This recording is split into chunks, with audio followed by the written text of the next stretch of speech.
Starman wasn't just Columbia Pictures' attempt to compete with E.T. It was proof that sometimes studio executives have catastrophically bad judgment. The film that cycled through 6 directors before John Carpenter rescued it from development hell, and the movie that exists because Columbia rejected Steven Spielberg's Alien in favor of this one. While audiences watched Jeff Bridges jerkily imitate bird movements and Karen Allen fall for a clone of her dead husband, behind the cameras lurked a screenwriter who wrote 7 drafts and received 0 credit, directors fleeing after realizing they were making an E.T. knockoff, and a studio watching Spielberg's rejected film become the highest-grossing movie in history. Here are 20 weird facts about Starman that reveal what happens when development hell meets alien romance. And stick around for the bonus fact, because the dedication of Carpenter to one writer became a provocative violation that enraged the Writers Guild. Number 20. Columbia rejected E.T. to make Starman instead, then watched Spielberg's film become the highest-grossing movie ever. In April 1980, Columbia Pictures invested 10 months and $1 million developing Steven Spielberg's E.T. and Me.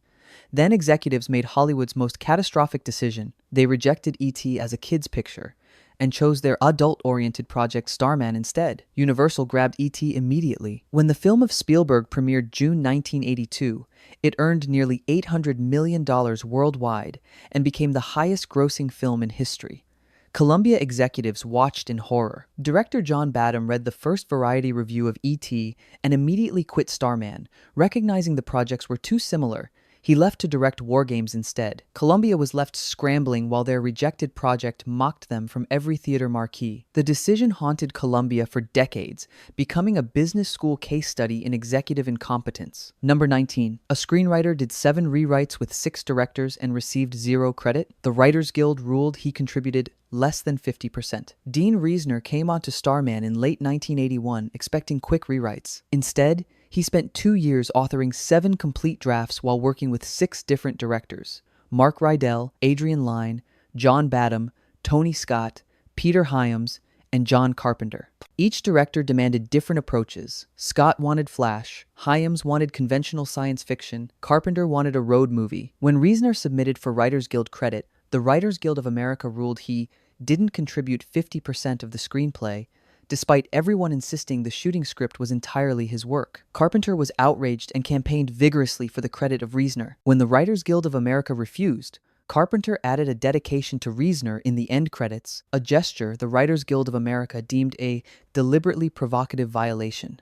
The name of Reisner appears nowhere on screen except that contested dedication. Number 18. 6 directors were attached before Carpenter. Each fled for different reasons. Starman holds a record for directorial turnover. Mark Rydell departed over artistic differences with producer Michael Douglas. Adrian Lyne left to direct Flashdance. John Badham quit after reading the first review of E.T., realizing the projects were too similar. He made War Games instead. Tony Scott wanted visual style over narrative and cast Philip Anglim, which didn't mesh with the vision of Columbia. Peter Hyams pushed conventional science fiction with heavy effects, conflicting with the intimate road movie script. Finally, John Carpenter signed on in 1983.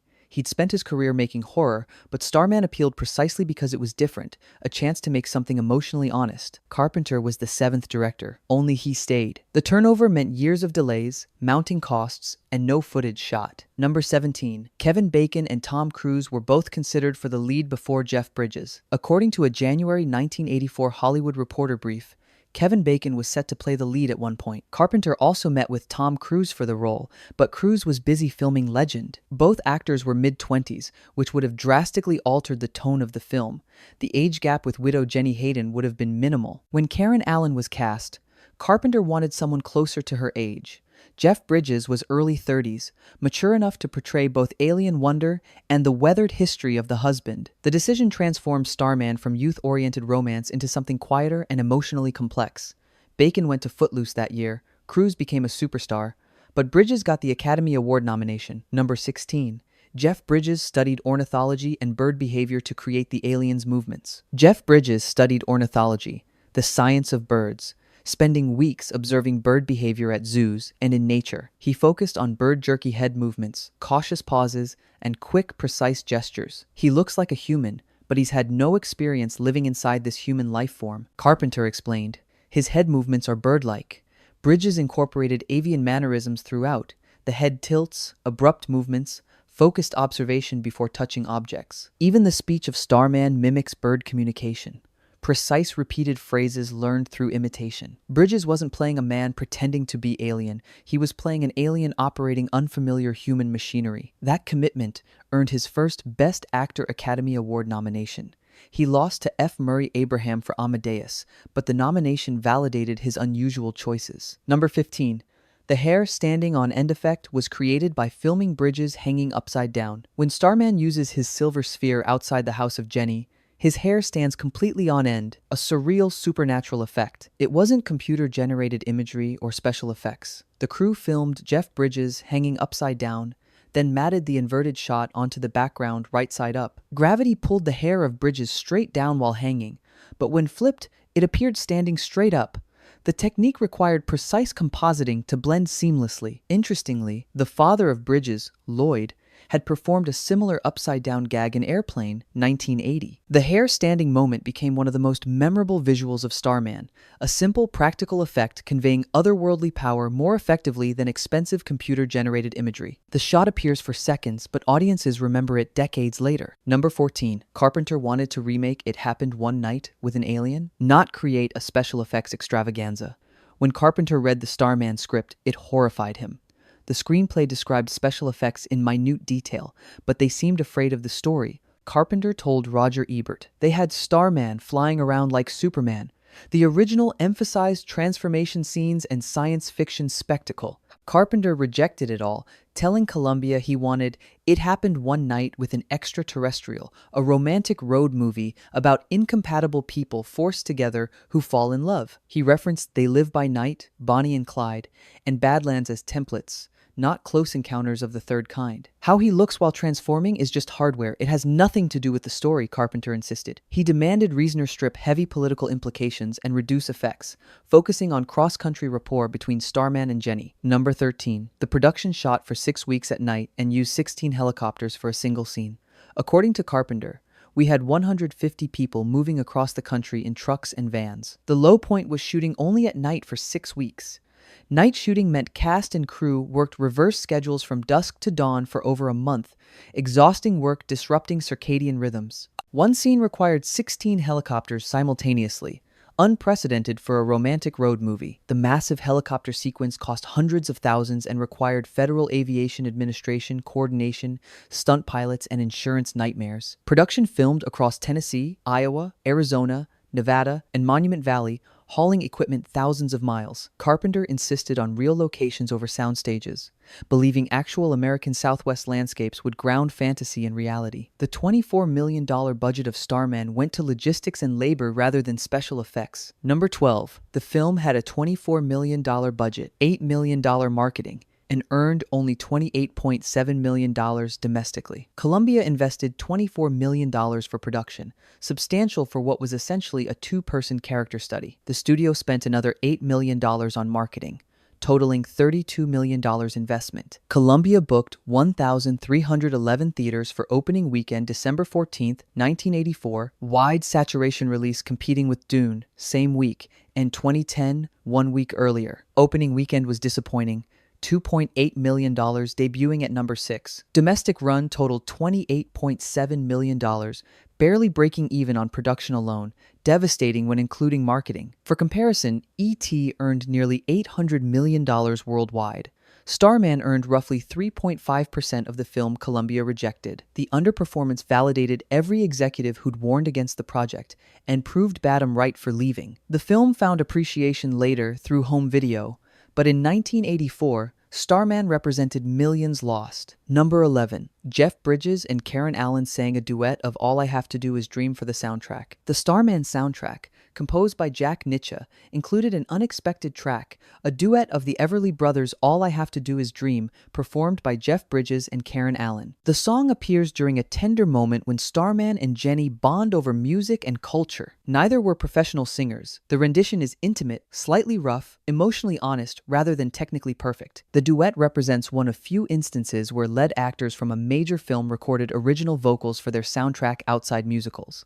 The inclusion emphasized the focus of Starman on character intimacy over spectacle. Bridges would later become known for musical performances in Crazy Heart, 2009, which earned him an Academy Award, but his Starman duet predated that by 25 years. Number 10. This was the only John Carpenter film ever nominated for an Academy Award. In a career spanning classics like Halloween, The Thing, Escape from New York, They Live, and In the Mouth of Madness, John Carpenter received exactly one Academy Award nomination: Best Actor for Jeff Bridges in Starman, not for direction, not for writing or scoring despite composing most films' iconic soundtracks. Just one nomination, and it wasn't even for the work of Carpenter, it was for his actor. Halloween received 0 nominations. The Thing received 0 nominations. But Starman, the gentlest and least characteristic film of Carpenter, earned his sole Academy recognition. Bridges lost to F. Murray Abraham for Amadeus. The nomination validated the instinct of Carpenter to prioritize character over effects. Starman remains the only brush of Carpenter with Academy Award glory, strange footnote in a legendary career built on horror and anti-authoritarian thrillers. Number 9. The film's famous satisfaction needle drop wasn't actually on the Voyager Golden Record. One of the charming moments of Starman occurs when the alien discovers music and the Rolling Stones' Satisfaction plays. The scene implies Starman learned this from the Voyager Golden Record, except Satisfaction was never on Voyager. The actual record, curated by Carl Sagan, included Chuck Berry's Johnny B. Good as rock representation, not the Stones. Voyager also included Bach, Beethoven, traditional music from various cultures, whale songs, and greetings in 55 languages, but no Mick Jagger. Filmmakers took dramatic license, substituting a more recognizable song. Most audiences never notice because Satisfaction feels appropriate. Its lyrics about dissatisfaction align with the bemused observation of human culture of Starman. The mistake became canon in popular culture, with many believing the Stones were on Voyager. Number 8. The film was shot at the real Meteor crater in Arizona, a 50,000-year-old impact site used to train NASA astronauts. The climactic rendezvous scene was filmed at Meteor Crater near Flagstaff, Arizona, a genuine impact crater created approximately 50,000 years ago when an iron meteorite over 100 feet in diameter smashed into the Colorado Plateau. The impact created a crater 570 feet deep and nearly a mile wide. Because it's geologically young and in a low erosion environment, Meteor Crater remains Earth's best preserved impact site. National Aeronautics and Space Administration has used the crater since the 1960s to train astronauts for Moon and Mars exploration. When Carpenter chose it as the departure location of Starman, he selected a site with genuine extraterrestrial significance, a place where space literally touched Earth. The otherworldly landscape of the crater provided perfect symbolism,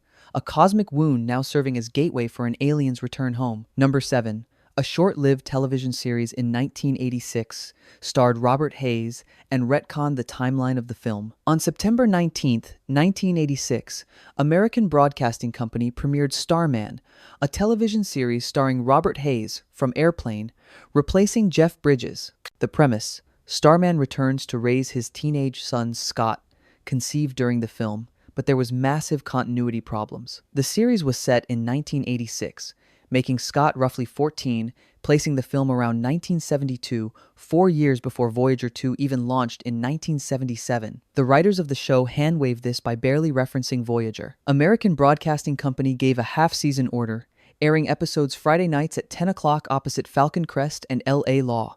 Brutal time slot. The show received a 34 out of 100 critics rating on Metacritic. After 22 episodes, American Broadcasting Company canceled it. The series is largely forgotten, remembered mainly for timeline impossibilities. Number 6. The production spent 4 years in development hell before Carpenter finally rescued it. From 1980, when Columbia acquired the script, through December 1984 premiere, Starman languished in development hell for 4 years. Producer Michael Douglas championed it relentlessly, but directors kept leaving, rewrites kept mounting, and Columbia kept second-guessing. The ET decision haunted every meeting. Should they abandon Starman? Make it completely different? Embrace similarities? The departure of Adrian Lyne for Flashdance meant starting over with Badham, whose departure for War Games meant starting over with Scott, whose departure meant starting over with Hyams. whose departure brought Carpenter in late 1983. Each director change meant new approaches, new rewrites, new casting, and mounting costs without footage. By the arrival of Carpenter, Columbia had spent years and millions on a project existing only on paper. The decision of Carpenter to strip the script was creatively liberating and pragmatically necessary. Number 5. Carpenter filmed the diner scene as homage to Jack Nicholson's 5 Easy Pieces chicken salad scene. When Starman awkwardly orders at a roadside diner, Carpenter intentionally structured it as a quiet extraterrestrial homage to Jack Nicholson's classic chicken salad scene in 5 Easy Pieces, according to Roger Ebert. In 5 Easy Pieces, 1970, Nicholson confronts a waitress refusing to serve toast, resulting in his famous "hold it between your knees" outburst. The version of Carpenter inverts the dynamic. Instead of angry customer confronting arbitrary rules, Starman is confused alien navigating human customs and menu terminology. Bridges plays it with bewildered innocence, ordering by pointing and mimicking, struggling to understand food categories. The scene became an audience favorite, gentle comedy emphasizing the fish out of water status of Starman without condescending. The homage of Carpenter demonstrated his intent to position Starman within American road movie tradition, rather than science fiction spectacle. Number 4. Jack Nitzsche's all-electronic score earned a Golden Globe nomination and similarities to Carpenter's musical style. Jack Nitzsche, legendary composer who'd scored One Flew Over the Cuckoo's Nest, created the entirely electronic soundtrack of Starman. Producer Douglas convinced Carpenter to hire Nitzsche, and the composer delivered sweeping synthesizer-based score that critics noted bore striking similarities to the minimalist electronic compositions of Carpenter himself. This wasn't coincidence. Nitzsche studied the style of Carpenter carefully, understanding Carpenter usually scored his own films. The main theme of the score became an exemplar of mid-1980s electronic composition,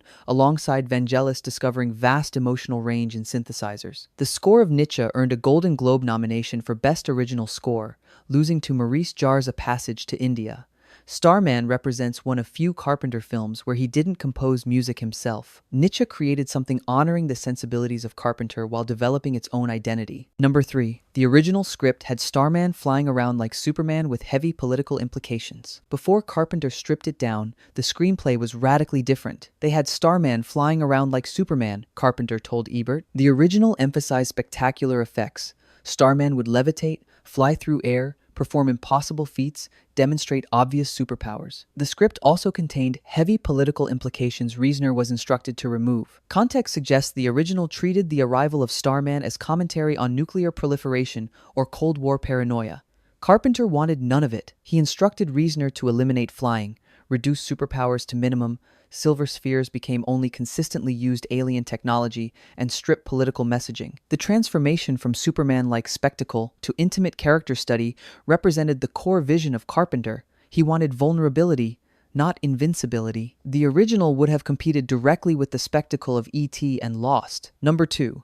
John Badham wanted Tom Conti for the lead and had an October 1982 start date before fleeing after reading the first review of E.T. When John Badham signed on to Starman, he was genuinely enthusiastic. Columbia gave him an October 1982 start date. Production was finally happening. Badham wanted British actor Tom Conti after seeing him perform Whose Life Is It Anyway? Conti was eager. Pre-production proceeded. Then, summer 1982, Variety published the first E.T. review. Badham read it and immediately realized the problem. "I realized the two projects were too similar," he acknowledged in 1985. The review described a gentle alien stranded on Earth, helped by humans while evading government, exactly the premise of Starman. Badham called Douglas and explained he couldn't proceed. Douglas ordered script revisions, keep Starman essentially the same while making it distinct from E.T., an impossible directive. Badham left for War Games, which became a massive hit. His October 1982 start evaporated. Number 1. Carpenter filmed Bridges performing scenes just a little more strangely after each take. Jeff Bridges took enormous risks creating an alien that verged on ridiculous and sometimes crossed that line. Carpenter encouraged him to keep pushing. "There was always the question of whether he was going too far or not," Carpenter told Ebert. "A lot of actors would have been afraid of looking ridiculous, but sometimes, after we'd shot a scene, Jeff would offer to do it again, just a little more strangely." This collaborative process meant Bridges performed many scenes multiple times, escalating bizarre mannerisms with each take. Carpenter filmed the scene as written, Then Bridges would ask to try again with stranger head movements, more exaggerated speech, more bird-like physicality. Most directors would have pulled back. Carpenter trusted the instincts of Bridges. The final film contains Bridges at his strangest, earning his first Academy Award nomination not despite strangeness, but because of it. Bonus fact: Carpenter dedicated the film to Dean Reesner in the end credits. The Writers Guild called it a provocative violation. After the Writers Guild ruled Dean Reesner ineligible for screenwriting credit despite 7 rewrites, John Carpenter was outraged. Carpenter publicly stated the original Evans and Gideon script was an entirely different movie from what Reesner created. When the Writers Guild of America upheld their ruling after 2 arbitration hearings, Carpenter used the only power he had: director privilege over end credits. He added a dedication to Reesner in the closing credits of Starman, permanent acknowledgement embedded in the film itself. The Writers Guild deemed it a deliberately provocative violation of their arbitration ruling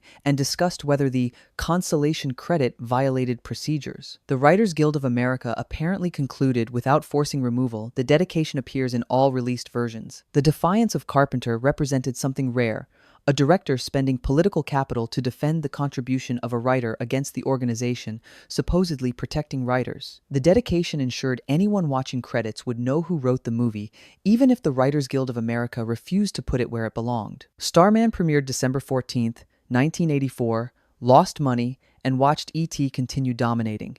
The gamble of Columbia on the adult alien movie failed spectacularly. The film they chose over Spielberg earned $28.7 million against $32 million invested. 6 directors fled. 7 rewrites accumulated. 1 screenwriter lost credit. And Carpenter earned his only Academy Award nomination for a film radically different from anything else in his career. But something survived. Over decades, Starman found its audience through cable, home video, and critical reevaluation. The performance of Bridges became recognized as one of his finest, an alien so genuinely alien that his strangeness paradoxically revealed humanity. The decision of Carpenter to strip spectacle and prioritize character created a science fiction romance unlike anything else: tender, odd, occasionally ridiculous, and deeply sincere. Columbia rejected E.T. and chose Starman. That decision became one of Hollywood's most catastrophic mistakes. But the film that emerged, after 4 years of development hell, after 6 directors abandoned it, after Reesner rewrote it 7 times, was something E.T. never tried to be: a love story where the impossible becomes possible through 2 people learning to see each other. 40 years later, Starman remains the film Carpenter made to prove he could direct something other than horror. It earned him 1 Academy Award nomination. It lost Columbia millions, and it created one of cinema's strangest, sweetest romances.